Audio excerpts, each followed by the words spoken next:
Bonjour. Si votre enfant souffre d'un trouble du comportement alimentaire, en particulier d'anorexie, vous vous demandez peut-être à quel point vous devez insister pour que son alimentation devienne normale.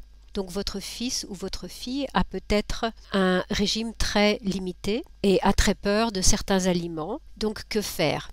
Je vous propose un extrait d'une conversation que j'ai eue avec 2 parents. L'interview au complet est aussi disponible sur vidéo. Je m'appelle Eva Masby, je suis un parent et je produis des ressources pour aider les autres parents. Les détails de mon livre, de mes vidéos et du soutien individuel que j'offre aux parents sont dans les liens. Voici donc un petit extrait de notre conversation.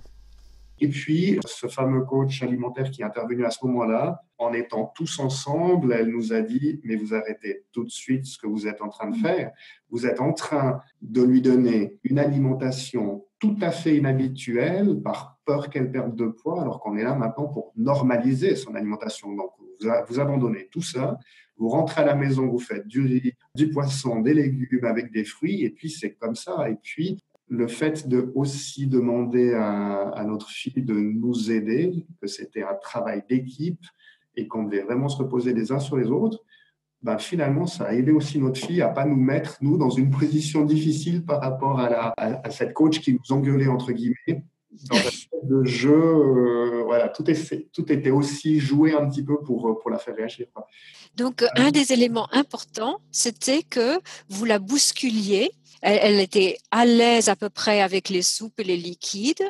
Et vous avez dû avoir le courage de la bousculer et d'amener une nourriture ordinaire, normaliser un comportement. Ouais. Qui est un stade important du traitement. Et ça de façon brutale, c'est-à-dire là aussi, 2 heures après le rendez-vous, alors que ça faisait 3 semaines qu'elle mangeait que des soupes, elle a mangé quelque chose de solide. C'est-à-dire qu'elle a toujours eu des ressources pour faire ce qu'on lui demandait. Il suffisait de le demander de façon bienveillante mais ferme et tout le monde aligné.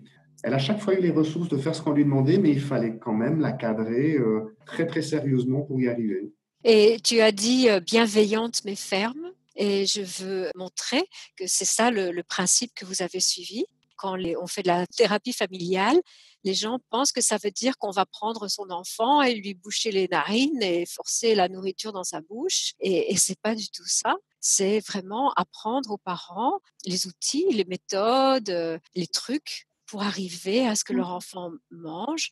C'est pas négociable. Il faut que l'enfant mange.